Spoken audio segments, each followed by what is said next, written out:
I watched my wife laugh in another man's arms, right there on my screen, and she had no idea I knew. So I took her to the one place she thought was still safe, our cabin.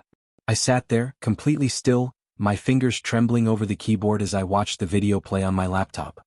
The silence in the room was heavy, the kind that sinks into your chest. On the screen, a slender woman with short, bouncy blonde curls stepped into view. Her face was lit up with a kind of nervous excitement, the kind I used to know so well. And she wasn't alone. Wrapped up in the arms of a tall, younger guy, maybe late 20s, early 30s, she looked different. Not just in appearance, though her makeup was carefully done and her expression softer than I remembered. It was something deeper. She was glowing in a way I hadn't seen in years. I recognized that hair, that smile, that laugh, because that woman used to be my wife, Lena. The guy she was with had short, dark hair and a body that made me feel like I'd been wasting my gym membership all these years. He was toned, built, and confident in that casual, cocky way some younger men carry themselves. I figured he was maybe 4 or 5 inches taller than me, and I hated how easily he made her laugh. In the video, she twirled in front of him like a teenager showing off a new outfit, rose-colored lingerie, delicate and light against her pale skin. I remembered buying her something just like it years ago on our anniversary. I thought it was beautiful on her then. But now the sight turned my stomach. That set of memories, our memories, was shattered in an instant. I could feel the bile rising in my throat, but I forced myself to keep watching. I don't even know why. Maybe I needed to be sure. Maybe I wanted the pain to be so real, so sharp that I couldn't pretend it away anymore. He scooped her up in his arms, like she was some tiny thing, and carried her across the room. Then, with this cocky grin, he tossed her onto the couch like she weighed nothing. She giggled and shifted into a seated position, practically bouncing with energy. My chest tightened. That video showed everything I didn't want to believe. It proved she was getting something from him I never could give her, not just physically but something else too. Something that used to belong to us. The way she moved, the sounds she made, they weren't the Lena I knew. They were someone else entirely. I was so focused on the video I barely noticed the ping from my phone. A text. It was her. Heading straight to the store from work. Want anything special for dinner? I paused the footage. My hands were still shaking. No, nothing special, I texted back. She had no idea I'd been watching everything. No idea I knew. It wasn't the first clue I had, not really.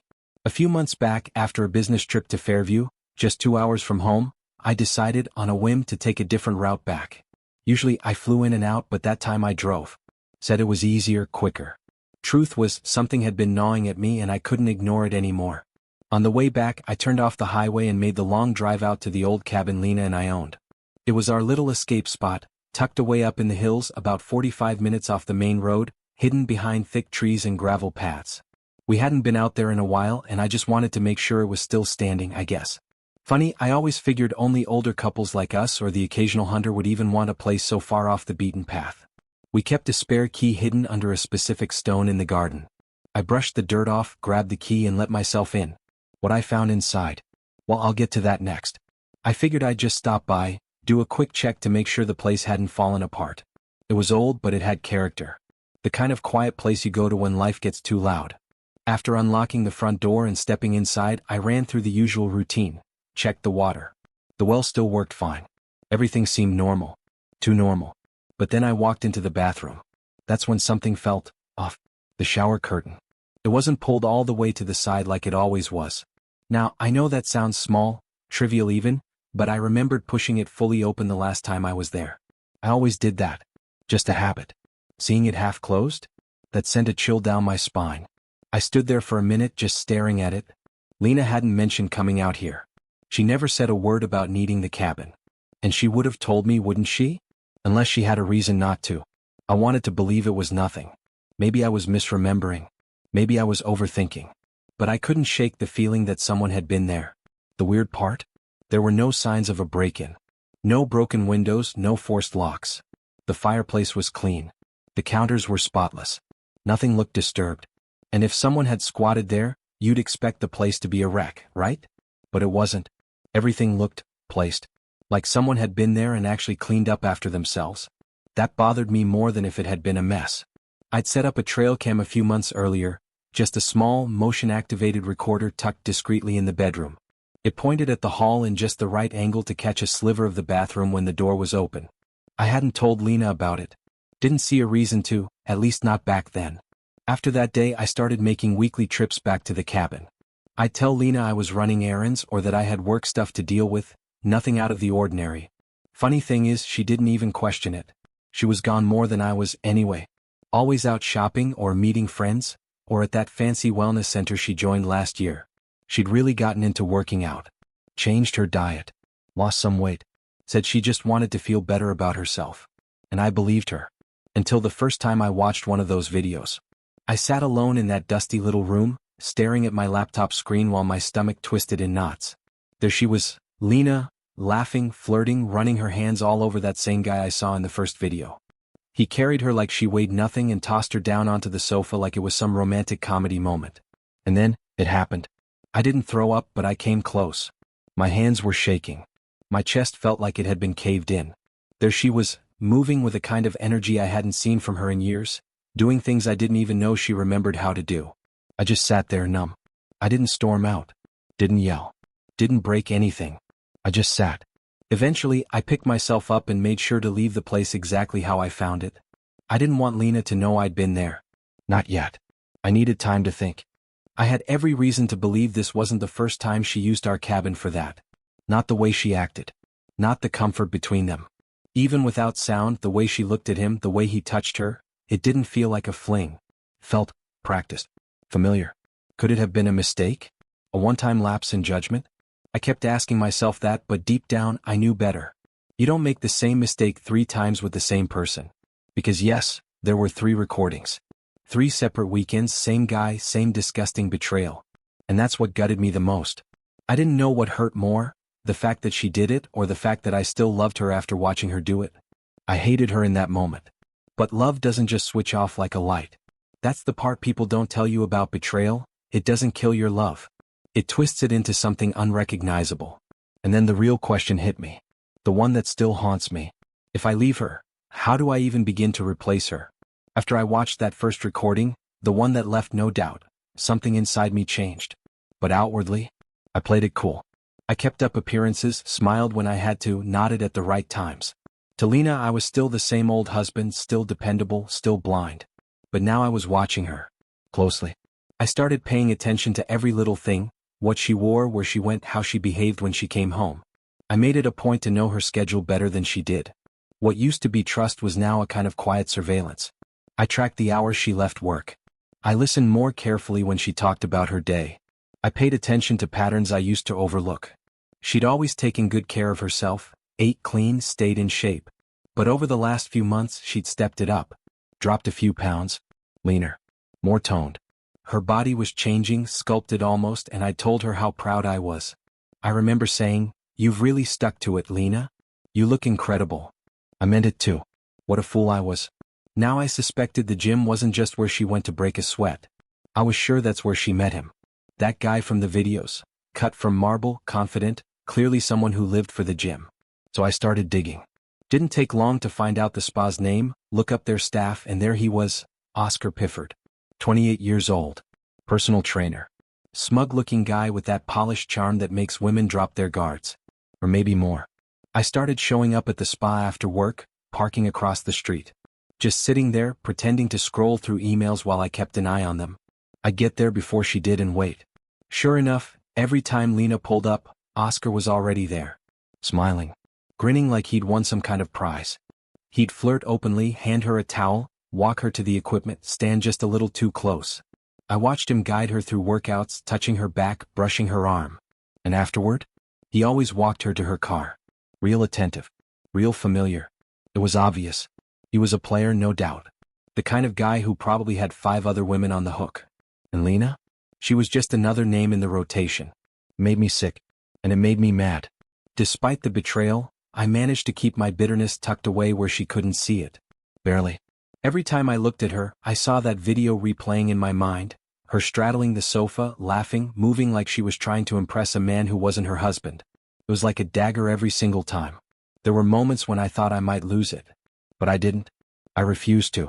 Instead, when the anger started to bubble over, I left the house. Took long walks. Sat in the car. Did anything but explode. Because I knew once the truth came out, I wanted everything to be in place. I needed a plan. Not revenge, something more solid. Something final. Still, I'd be lying if I said I didn't think about doing something rash. That fire in my chest burned hotter with every new video I found. And there were more, always with the same guy. 3 different nights. Same couch. Same twisted choreography. Oscar. God, I hated that man. But I wasn't stupid. I wasn't going to throw my life away by doing something reckless. The cops aren't dumb. If anything happened to Oscar or Lena, I'd be suspect number 1. I'm not some special ops agent or a guy with friends in low places. I'm just an average guy, a husband, a working man, who did his best for his wife. And still, somehow that wasn't enough for her. Later that evening, she walked through the kitchen with a reusable grocery bag tucked under her arm like nothing was wrong. Smiled like always, like everything was just fine. "Hey babe," she said, setting the bag down and coming over to kiss my cheek. "Are you hungry?" "I'm starving."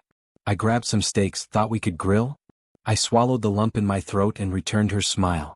"Yeah," I said, "that sounds real good." Because I wasn't ready to play my hand just yet. I forced on a calm expression, like slipping into a mask, and headed out onto the deck to fire up the grill. The cool air didn't help. I was boiling inside. Watching Lena's latest video had left a scar I couldn't stop touching in my mind.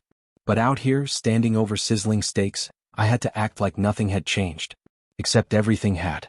It was almost surreal, how she could cheat on me so regularly and come home acting like the picture of a faithful wife.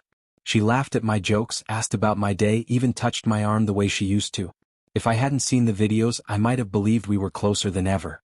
That was the strangest part. There was no trace of guilt. No awkwardness. No remorse. Just business as usual. What made it harder to process was the shift in our intimacy. Before all this, getting Lena to show interest in sex was like pulling teeth. I used to hint, nudge, practically beg, and most of the time she'd brush me off. But now she was the one initiating. Sliding up next to me after dinner, brushing her fingers down my arm. Whispering. Teasing. It was like she'd been given new batteries. Or maybe she was just using up the overflow from her training sessions with Oscar. I kept thinking, what if I hadn't known? What if I hadn't found those recordings? Would I be lying here now, smiling like a fool while she straddled 2 lives with ease? After dinner, I wiped the table quickly, needing some space before I did something I'd regret.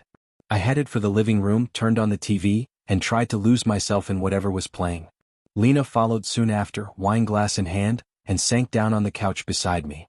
Too close. I could feel the warmth of her skin. Her perfume. That new scent she wore, like spice and some kind of citrus. I used to love it. Now it made me nauseous. I knew she was watching me, waiting for a signal, some kind of invitation. Normally, I might have gone up to my office to decompress, but if I got up now, it'd be suspicious. So I stayed put. Pretending. A commercial played. She turned slightly toward me and asked, "You okay, Jack?" Her voice was soft, her expression unreadable. I felt caught like a deer frozen in headlights. My laugh came out too quickly, too flat. "Yeah, I'm fine." We both laughed, but it was the kind of laugh people share at funerals. Shaky. Empty. She eventually turned her gaze back to the screen, but the tension hung between us like a thick fog. Back before the affair, I used to chase her for intimacy. I tried to be playful, affectionate. Most nights she'd turn away. I didn't question it much, it just became routine. On the rare nights she initiated, I never turned her down. I felt lucky, like she still wanted me. But now I knew better. She had a new body, toned, tight, carved by effort in someone else's hands. And with it came confidence. Experience. A different energy entirely. She knew what she wanted and how to get it. She leaned into me a bit, pressing her leg against mine. Her hand brushed my thigh lightly. Just enough to let me know what she was hoping for. But I wasn't going to give in. Not tonight. Not anymore. I had a plan. And I was close to finishing it. "Maybe in a bit," I said evenly, not turning to meet her eyes. "You go on up, honey. I just want to finish the show first." I could feel her pause. Then a quiet sigh. "Okay," she murmured, disappointment in her voice. She pressed her lips to my cheek, lingered just a second too long, then stood up. I could still feel her body heat clinging to my side, still smell her perfume in the air. That used to comfort me. Now it burned. "Don't take too long," she said, turning at the bottom of the stairs. "I might need some company." I nodded without looking up. My heart was racing. Not with desire. With restraint. Because I wasn't going to be fooled again. "I probably won't fall asleep right away," she said softly, her voice lingering in the air like a question. "All right," I told her, "I'll be up soon." She gave me a long lingering look. That kind of searching stare you feel more than you see. Then she leaned in, kissed me on the cheek, and quietly slipped away to the bedroom. As soon as I heard the door click shut, I exhaled. A deep, heavy breath I'd been holding all evening. I stayed in the living room for hours, pretending to be absorbed in some late-night rerun, but really I was just waiting. Waiting to be sure she was asleep. It was well after 1 a.m. when I finally crept toward the bedroom. I eased the door open just enough to peek in. The room was dark, quiet. I could hear her steady breathing. Only then did I strip down and slide into bed beside her. I didn't sleep much. My mind kept playing the same scenes, looping back to those moments I could never unsee. By morning I felt like I'd barely rested at all. Lena was still sleeping peacefully, her body turned toward the window, completely unaware that I was falling apart just inches away from her. The next day was strange, quiet but heavy. She tried to reach me, little touches, light conversation, but I sidestepped her every time. I wasn't cold. Just distant, detached. I answered her questions with short replies, changed the subject when she got too close. She could feel it. I knew she could. We used to be so in tune. She always said she felt loved not just from my words, but from the way I looked at her, the way I showed up for her every day. But now, that connection had eroded. She felt it. I felt it. There was no hiding it anymore. That night, Lena made another move, soft hands, soft voice. She curled up beside me on the couch and began touching my arm, tracing slow circles with her fingertips. Her body leaned into mine, searching for warmth, for confirmation. But I didn't respond. Not the way I used to. She must have wondered. Part of her had to question if I knew. But she brushed the thought away. She and Oscar had been careful. Very careful. She was convinced they'd been discreet enough that no one outside of the spa had any clue. Still, she couldn't help but notice the shift. My coolness. My lack of desire. It gnawed at her. Had I stopped wanting her? That didn't make sense, not to her. Lena had never looked better. She was in the best shape of her life, toned and energized, attracting attention everywhere she went. Young guys noticed her now, especially at work where she spent most of her time surrounded by college athletes and gym rats. She had options. Meanwhile, I was getting older. Maybe, she told herself, it was just me. Maybe I was slowing down, losing that edge, becoming one of those men who just faded out of their sex life. Still, she took precautions. In case I did decide to make a surprise visit to the cabin, she made sure to never use the bedroom, the sofa, the kitchen table, even the floor, anywhere that could be quickly cleaned. She and Oscar had never touched the bed just in case. She wasn't taking any chances with stained sheets or signs she couldn't erase. To her, it was a perfect setup. And despite my change in demeanor, she wasn't ready to let it go. Not yet. But as the week dragged on, my indifference started to wear on her. It made her nervous. Maybe I knew. Maybe I didn't. Either way, she decided to pause things with Oscar. Just for a little while. Let the air clear. But only a few days later, she texted him again. She missed the thrill. The attention. The feeling of being wanted in that primal, uncomplicated way. Oscar didn't hesitate. He said he'd be ready whenever she was. So they kept their distance for a day, played the part of mere trainer and client. When he walked her to her car that afternoon, they were all business on the outside. But behind the small talk, they locked in their next rendezvous. Brad, that's me, had casually mentioned a business meeting out of town the following week. She didn't even have to ask for the time. It fell into her lap. That night, she came home almost glowing. There was a lightness in her step, a gleam in her eye I hadn't seen in years. She seemed relaxed, almost euphoric. I was at the sink, rinsing my coffee mug, when I caught her smiling to herself. "You seem different," I said. "Whatever it is, I haven't seen you this content in a long time." She tilted her head and gave me a practiced grin. "Nothing like that," she said smoothly. "I'm just happy. Things at home have been really good lately. And you've been wonderful, Jack. I appreciate everything."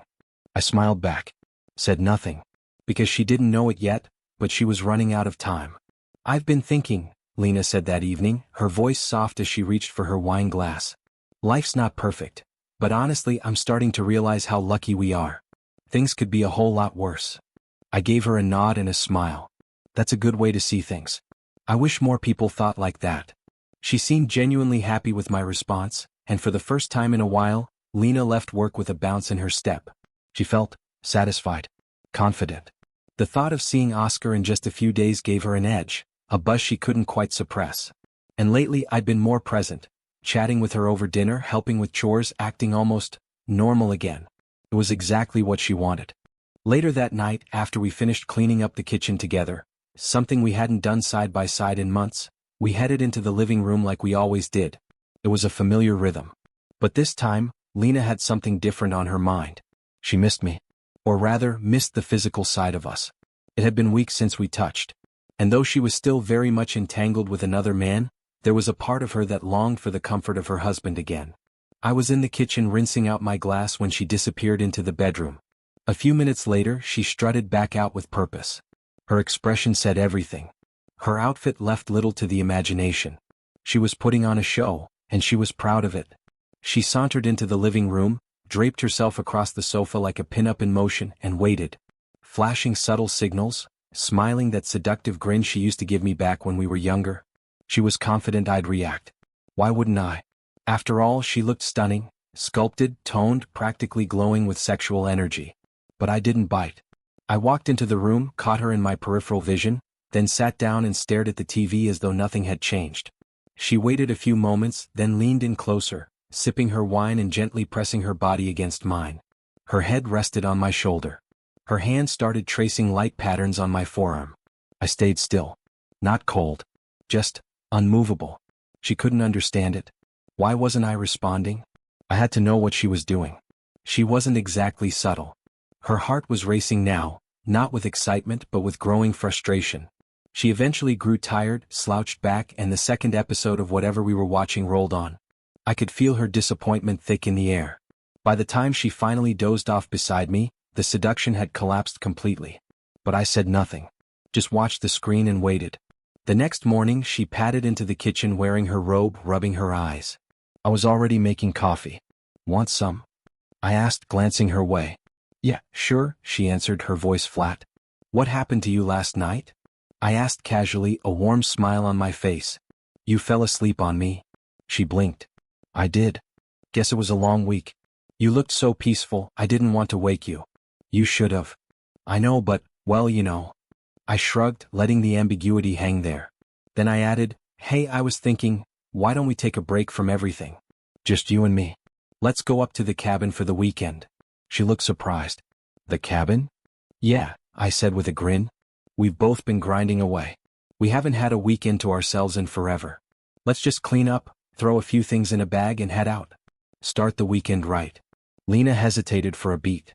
The idea made her anxious but also hopeful. Maybe a weekend away would be good for us. Maybe we could reconnect, find some intimacy again. He was being sweet, maybe even playful. There was a chance I really wanted to make things work. Her face lit up. Okay, she said, already turning toward the bedroom. Let me get dressed and start packing. Perfect, I said, smiling big. This is gonna be great. And inside I was already calculating every move. I've already got my bag in the car, I said, casually tossing my keys onto the counter. We can hit the road whenever you're ready. Lena smiled, clearly pleased. She was excited in a way I hadn't seen in months. On the drive up to the cabin, she tried to pull me into light conversation and I let her. I kept things warm, relaxed. I laughed at her jokes. Told her she looked great. I was the version of myself she thought she wanted. The calm, collected husband she'd been missing. It worked. She beamed the whole ride there. The truth is, she was glowing for two reasons. One, I was finally opening up again, being the man she missed. And two, she already had plans to betray me in this very place again in just a few days. The irony wasn't lost on her. But she buried it deep. She wanted to believe in the version of our marriage that was playing out today. And I let her. That afternoon was warm, perfect even. The air smelled like pine and the sun poured through the windows of the cabin like we were on the front of some postcard. We spent the day laughing, talking, remembering old stories we hadn't revisited in years. By evening something shifted. Something tender. Once we were back inside and the light had faded, she leaned in and kissed me. Gently.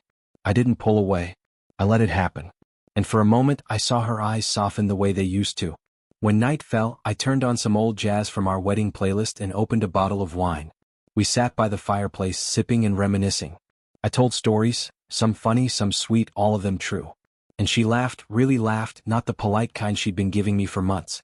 It hit her then, this was what she really wanted. Oscar. That was just lust. A distraction. He didn't love her. Never had. Their time together was mechanical, raw, empty. It was obvious every time he touched her. He used her body like it was nothing more than a means to an end. No eye contact. No emotion. Just movement. In that moment, glass of wine in hand, Lena realized she would never trade the intimacy of tonight, of us, for anything Oscar had ever given her. We must have lost track of time. The fire had burned down low, the wine bottle nearly empty. It must have been close to 10 o'clock when we heard it, a noise outside. A branch snapping? Maybe something heavier. Lena sat up quickly, startled. Did you hear that? I nodded but said nothing. My heart was already thudding in my ears. I knew what was coming. I'd known all day. Then came the knock. Sure. Too confident for a stranger. A split second later, crack. A gunshot. Lena screamed. She jumped from the couch, eyes wide in disbelief. Another shot rang out. A man grunted, then fell heavily to the wooden floor just beyond the front door. Through the window I could see him writhing, gasping, hands clutching his throat. Oscar. She shrieked again. Cupped her face in both hands, sobbing. Oh my God, she cried over and over. I stepped forward, slow and steady, pistol still drawn. My hands were trembling but my expression was like stone. I approached the body, still keeping my aim steady, and watched the last moments play out in silence. Inside I was screaming. But outside I had a job to finish. I turned back into the house, opened her purse and found her phone. Calmly, methodically, I peeled the tape from the battery contacts and slid the battery back in. Then I returned it to where it had been. There couldn't be a recording of this, not one she didn't know about. Then I reached into the man's jacket and pulled out a small envelope. I'd planted it myself that morning, taped it to his windshield at the gym before he'd left for his date. The note inside was crude, juvenile on purpose. This coupon is good for tonight only. Please bring it to redeem your evening of wild, no-strings-attached sex. Sorry for the short notice, but I'm worth it. Type. Anonymous. And damning. I looked at his face one last time. There was no glory in this. No relief. Just an overwhelming sadness that it had ever come to this. I never wanted to become this man. But I had. I stepped back into the cabin, set the pistol on the counter and picked up the phone. My voice cracked slightly as I dialed. Yes, this is Jack Reynolds. I need to report a shooting. Someone broke into our cabin. My hands were still shaking. But now it was just a matter of staying calm and letting the plan run its course. I'd taken care of the cameras the day before we left. Every wire, every device, gone. The videos were backed up and locked away in a place no one would ever think to look. That decision, to keep everything to myself, turned out to be one of the smartest things I did. Because once the police started pressing Lena for answers, it all unraveled.